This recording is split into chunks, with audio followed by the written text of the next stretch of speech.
Je suis Jean-Baptiste Durand. Je suis Raphaël Quenard. Et on est là pour répondre aux questions de Road to Cinéma. Parce que j'ai un mauvais accent anglais. Et le mien est à couper au couteau, donc c'est encore mieux.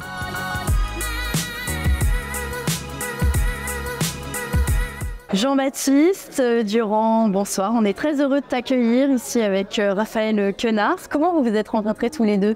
Alors moi, c'est une réalisatrice qui s'appelle Halima Wardiri, qui animait des cours d'improvisation au sein d'une association qui s'appelle 1000 Visages, qui est une association exceptionnelle. Et en fait, elle avait participé à une résidence d'écriture en compagnie de Jean-Baptiste. Et du coup, pendant les ateliers d'impro, à un moment, elle m'a dit Raph, il y a un réalisateur qui écrit un film, tu devrais t'y intéresser parce qu'il y a un rôle qui pourrait te soir. On a qu'à les soir ou pas? Tu couperas un petit grade derrière, mais si tu laisses soir, on va être bien. Et il se trouve que Jean-Baptiste, à l'époque, il défendait un court-métrage. Et du coup, je suis allé à sa rencontre à une sortie d'avant-première et lui manifester mon intérêt de ses créations futures. Ce à quoi il a répondu évidemment par la négative et par la perplexité la plus totale. S'en est suivi quelques échanges de nature informatique, au cours desquels je lui faisais part de courts-métrages, de liens de courts-métrages dans lesquels j'avais joué. Suite à quoi il m'a conseillé de revenir vers lui. Il me disait, si tu veux, reviens vers moi dans 2 mois. 2 mois plus tard, je revenais vers lui et un jour, il se trouve qu'il était en train de faire son casting. Du coup, il a accepté que la rencontre ait lieu. Non, moi j'ai un jour un énième contact Facebook comédien qui m'écrit, mais il faut savoir que quand on est réalisateur, des comédiens qui n'ont pas vu notre travail et qui veulent tourner avec nous, il y en a par dizaines voire par centaines, donc il faisait partie des comédiens qui m'envoyaient sa bande démo ou des courts-métrages pour travailler avec moi sans connaître mon travail. Et surtout, j'en étais vraiment pas là dans l'écriture, c'est-à-dire que le film n'a pas été écrit en pensant à Raphaël étant donné que je le connaissais pas et comme je vous dis, il faisait partie des nombreux comédiens qui m'écrivaient. Et quand même, entre-temps, j'enquête un peu, je parle à Emma Benestan aussi, qui avait travaillé avec toi sur 1000 Visages, à Halima. Ils me disent ouais, ça vaut le coup de le voir, il est très fort en impro, il est hyper drôle. Après, est-ce que c'est un véritable comédien dans le sens où est-ce qu'il va être capable d'incarner un texte, de répondre vraiment à des consignes, de donner de la nuance et tout? Voilà en casting et tu verras. Et j'étais quand même assez convaincu que je devais voir ce mec, mais c'était un peu mon petit bonus, quoi. L'outsider, c'est ça. Non mais en vrai, hein. Mes cœurs ne donnaient pas cher de ma peau. Et toi, tu les vis comment les castings? C'est un truc qui te stresse ou qui te challenge? Moi, je te dis la vérité, j'aime bien. Ça permet aussi de voir si on peut se projeter et s'épanouir dans l'incarnation du dit rôle. D'autant que je faisais des très longs castings, c'était quasiment 1 heure, 1 heure et quart, où il y avait de l'improvisation, du texte, de la lecture. On parlait aussi de tout et de rien. Et donc non, en 5 minutes au casting, j'étais convaincu. Ouais, c'était pas qu'un improvisateur, on a fait de la lecture, du texte et tout d'un coup, le texte devenait très juste. Tu te l'es réapproprié le texte? Tout est écrit, mais avec Jean-Baptiste, on a le droit de proposer. Après, c'est lui qui garde ou pas, qui dose, qui fait son savant mélange. C'est lui Panoramix dans l'affaire, tu vois ce que je veux dire? Nous, on n'est que des exécutants, mais il ne considère pas, je parle sous ton contrôle, le comédien comme un perroquet qui doit annoncer la brochure. Donc il est ouvert à d'éventuels ajouts. Pour le personnage de Miralles, c'était intéressant d'avoir un comédien qui soit capable d'inventer, mais c'est vrai que c'est écrit et puis la dramaturgie repose sur une précision quand même de texte. Et il y a d'autres personnages qui ont du texte et du coup, si tout d'un coup vous entendez cet animal parler, c'est beaucoup plus fleuri que le personnage de Miralles. Je trouvais qu'il n'y avait rien de romantisé. Enfin, c'est très cinématographique, mais j'ai pas envie de dire le mot normal parce que son histoire elle est singulière et elle est pas moins importante que quelqu'un d'autre. Le protagoniste il est hyper intéressant et justement ce que j'adore c'est toutes ces comme un millefeuille. Enfin on rentre petit à petit dans une complexité d'un personnage qui a plusieurs facettes et qui s'écrit comme ça au fur et à mesure. Je me demandais d'où il vient ce Miralles, tu le connais ou comment tu l'as écrit ce personnage? Moi je viens d'un village, donc d'un temps et d'un rythme qui est plus lent que celui de la ville, c'est là que j'ai grandi. Et en fait quand on habite un village, nos copains, les habitants et tout, on a le temps de les voir en profondeur, de les connaître. Moi quand je me suis mis à faire des films, j'étais bâti comme un villageois, c'est-à-dire que c'est absolument impensable d'écrire un personnage qui soit pas un millefeuille et qu'on aille en profondeur. Donc en fait Miralles, il se trouve que j'ai décidé de décortiquer ce mec-là, mais je pense que n'importe quel être humain sur Terre, si on le regarde de près, qu'on le regarde longtemps, qu'on le regarde lentement et avec amour, il a la richesse d'un Miralles. Et du coup, Miralles, il est né de... Je pense qu'il y a des bouts de moi, il y a des bouts de Raphaël, il y a des bouts de mes copains, il y a des bouts de mon frère. Dans ce rôle-là, il y a quelque chose qui me fait penser à cette nouvelle vague de réalisatrices qui écrit des nouveaux rôles et dont on n'a pas l'habitude de voir au cinéma et qui font du bien. Et dans Chien de la Casse, il y a un peu de ça, quoi, de rentrer dans des personnages plus complexes qu'on n'a pas l'habitude de voir, qu'on rentre pas forcément dans la caricature. Et ouais, ça fait un bien fou. On a essayé d'apporter de la nuance. Je pense qu'on souffre d'un monde sans nuance et un peu manichéen. Il y a le bien, il y a le mal. Et mon devoir de jeune cinéaste, c'était de presque politiquement mettre de la nuance partout. Raphaël, tu es nommé dans 2 catégories au César 2024. César meilleure révélation et meilleur acteur masculin. Toi, c'est pareil, c'est complètement fou. Premier film et meilleure réalisation. Vous vous situez où dans ces 2 catégories? Est-ce que vous êtes plutôt du coup chez les nouveau-nés, si on peut dire, ou chez les confirmés? Vous vous situez où, selon vous? Moi, je parle pour moi, on reste des novices, tu vois. Moi, je sais que j'ai fait peu de longs métrages, que tous les acteurs que j'admire en tant que spectateur, ils affichent des listes interminables de films à nous donner du rêve pour l'éternité et même plus. Et du coup, on est des novices, tu vois. Il faut faire plein d'autres films et arriver à faire des choix pertinents et participer à des œuvres puissantes. Pareil, moi je me considère comme un novice.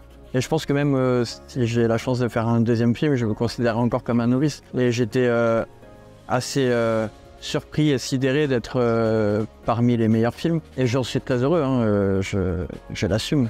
Mais non, je suis débutant. J'ai fait qu'un premier long, truffé de défauts, et je demande qu'à progresser. Ouais, là, chez vous, là, ça nourrit plutôt l'envie de continuer, parce que toi, c'est impressionnant, tous les films dans lesquels tu as tourné. Moi, j'ai envie d'essayer d'être plus précis et plus parcimonieux dans les choix. Mais après, moi, si genre, on me propose un bon scénario, c'est pas parce qu'il y a déjà eu un film ou 2 films de fait dans l'année, et s'il y a un autre bon film auquel je meurs d'envie d'aller participer, je ne vais pas rester chez moi pour la simple et bonne raison que la comptabilité risque d'afficher un surnombre. Tu vois ce que je veux dire? Si le film il est bien et qu'il tord le ventre, moi j'ai envie de participer. Quel conseil vous a le plus servi pour faire vos armes?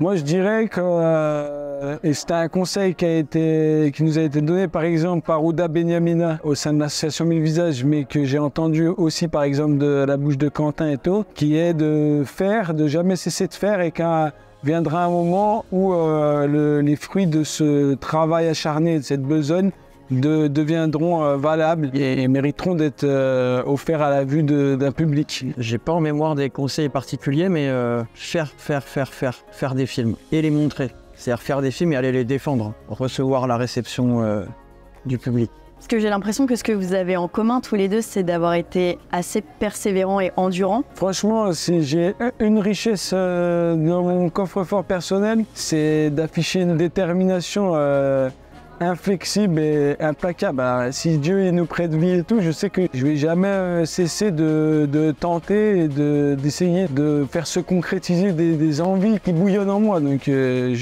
ça ouais, de rester bien appliqué et obsessionnel. Moi en plus j'adore, par exemple pour collaborer avec des artistes, je sais que de constater l'obsession d'un autre artiste qui lâche vraiment rien et qui est vraiment genre pointilleux au dernier degré, ça me rassure. Je trouve qu'en tant qu'artiste, je vais aimer aller me vautrer dans l'obsession d'un autre, tu vois, parce que tu te sens comme pris en charge par quelqu'un qui de toute façon va essayer de colmater toutes les brèches potentielles de l'œuvre artistique. Et en plus de ça, tu sais que l'œuvre, il va essayer de l'amener au maximum de ce qu'elle peut produire, quoi, de ce qu'elle peut être. T'as l'impression que t'as toujours été acharné, ou c'est le cinéma qui t'a... Non, c'est plus moi-même dans la vie. Quand t'étais enfant, t'étais quel genre de gosse? Tu lâchais rien ou... Plus dans la connerie. J'avais pas d'objectif clair. Je peux pas dire que j'étais...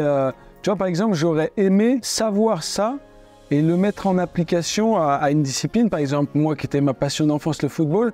Mais comme je ne l'ai pas fait, force est de constater, la vie n'avait pas à m'offrir une destinée de footballeur, parce que si ça m'avait brûlé les entrailles, j'aurais consacré, je m'y serais attelé avec Obsession. Donc, c'était pas le cas. Mais quand j'ai découvert cette discipline, elle m'a tellement balayé, mais vraiment, elle m'a emporté comme un tsunami, tu vois. Et le tsunami, il est arrivé quand? Quel moment ça a twisté que t'es allé vers le cinéma?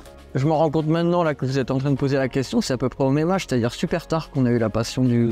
Moi j'ai découvert le cinéma à 23, 24 ans. Hein. Moi j'ai jamais rêvé de faire des films, je savais même pas que c'était possible ni que ça existait. Et j'avoue que je m'en contrefichais pas mal du cinéma. J'allais voir la comédie de l'été ou dans le cadre de mes études je découvre ça. Et presque du jour au lendemain je deviens un acharné. Et ça ne l'a jamais déclenché des angoisses justement d'être... Mais tout le temps, t'es fou, moi je sors d'une scène. On est d'accord. J'ai pas dit les trucs, je suis comme ça, je regarde le plafond, j'arrive pas à dormir, je me dis, tac, pourquoi j'ai pas fait ça à ce moment-là dans la séquence?